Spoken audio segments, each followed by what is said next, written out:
Hey everybody, welcome back to PopCon. I'm your Gen X host, Victor, and I was there for the original release of Gremlins in 1984 by Steven Spielberg, and you're here for my release of my new action figure, Gizmo, by BST AXN, or Best Action. Let's review this little monster in some unboxing story time, up next on PopCon.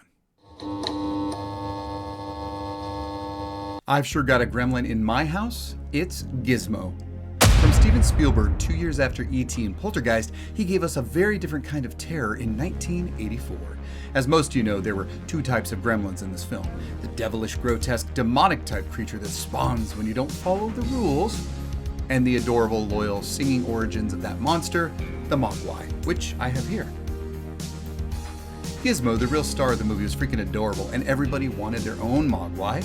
You can see him clearly in the window box, and the back clearly shows the accessories, and even gives you a thorough write-up on Gizmo and the articulation detail.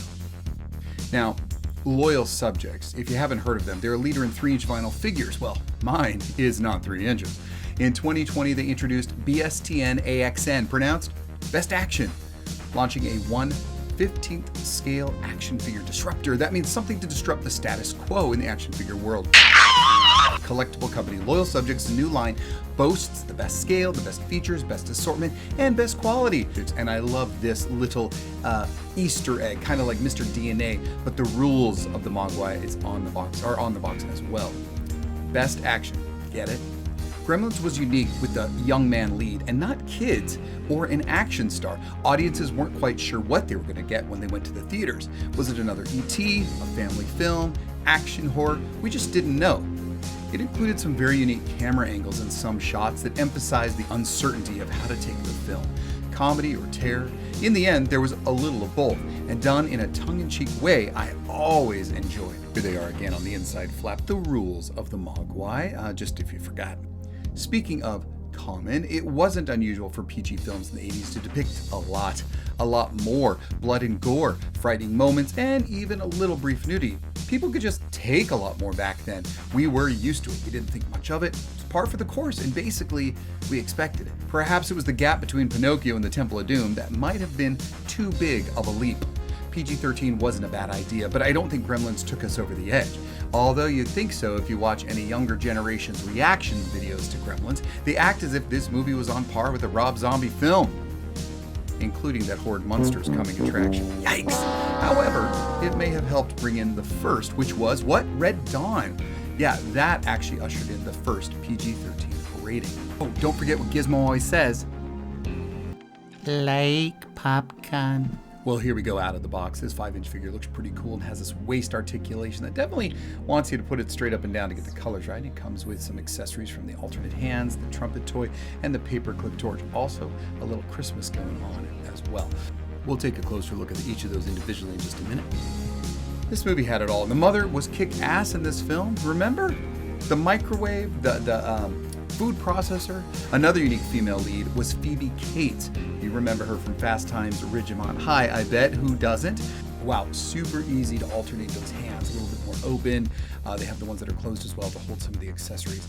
His arm articulation seems okay, but I really struggled with this head articulation. I don't want to break it, but it's tough. I don't think that's going to end up well. Feet, even his ankles, really good so far. Oh yeah, Phoebe Cates.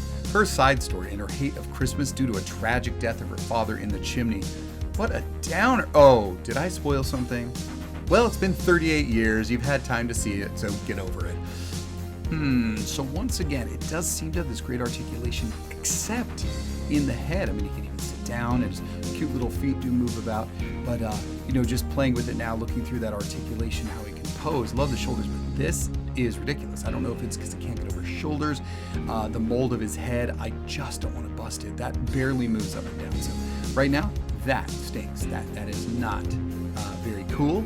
Can't really turn his head too much, darn it. All right, so whoa. Let me not break this. The more I do this, the more I realize it might be busting my new toy.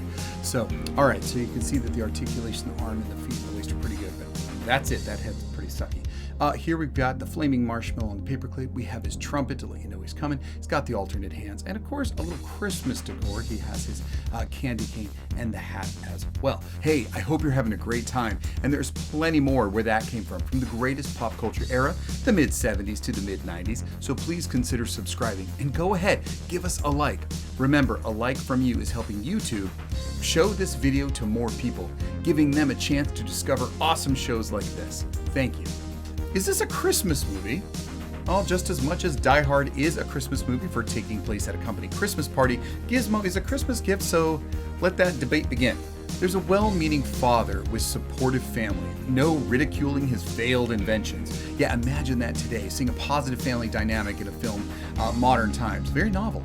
By the way, I will figure out that hat. I do have it on wrong. There I go, I finally got it. And doesn't he look in the spirit? I'm gonna have to use him on the toy shelf like this during the holiday.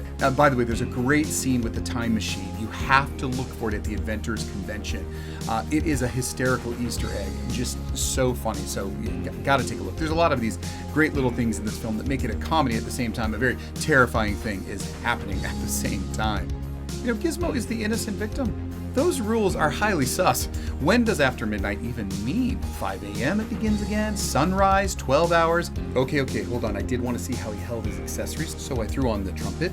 I also wanted to change it to make sure he could hold it in his hand, make it look like he was making that call, like he was on his way. The cavalry was here.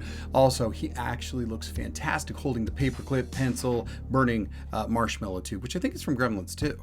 Well, back to those rules. Maybe they can't eat until 12 p.m. lunchtime. Who knows? All I know is that the little teaser here, the little extra detail on the box did say 24 hours. I don't know what that means. Maybe they don't eat. And don't get them wet. I guess they don't drink water, like ever. This is one low-maintenance pet. And yet, the human characters couldn't even get those right. But I blame it all on Corey Feldman for spilling the water. Yes, that Corey Feldman in one of his early roles. Who's in that jar? Nothing, just water. Why is it making that noise? Good thing they didn't feed him after midnight. Oh, there may not be a lot to compare, but let's take a quick look at this action figure compared to the original Gizmo from Gremlins. No, that's not Gizmo, that's a Furby. Don't ever make that mistake. Furby, Gizmo, Gremlin, not the same. Colors, perfect. That mouth shape, perfect. Maybe the eyes could be a little darker, but overall, really a beautiful comparison, and I love this figure.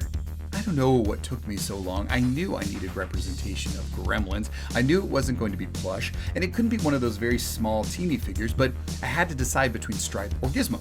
And Gizmo won out and takes his place on my shelf of favorite franchises made famous in the 1980s with other 80s movie mementos, memorabilia, and crossovers. How does it look?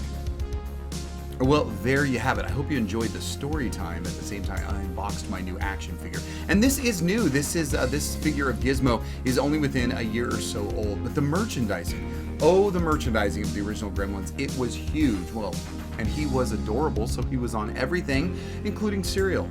And if you haven't checked out my 80s cross-promotional cereal show, please do that after you finish with this video.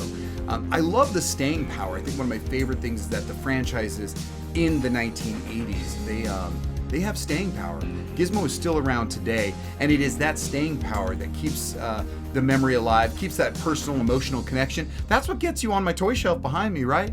Sequel. Yes, there was a Gremlins sequel, of course, Gremlins 2, the new batch, or the next batch. Darn it, I can't remember. I'll put a poster here. But yeah, I remember the sequel, and although it's compared to the first, as so many sequels are, it's worth a watch.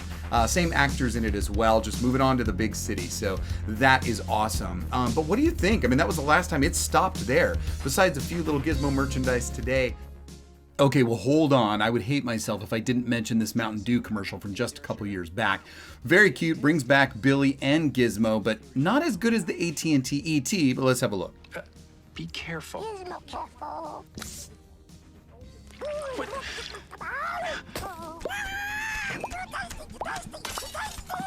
Hey, Dad, Mom wants...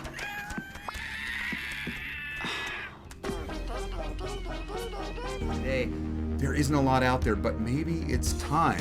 What do you think? Do you think that another sequel, not a reboot, but another Gremlin invasion should take place? I think that would be incredibly awesome to see them so many years later to pick up where they left off. And why not have them win?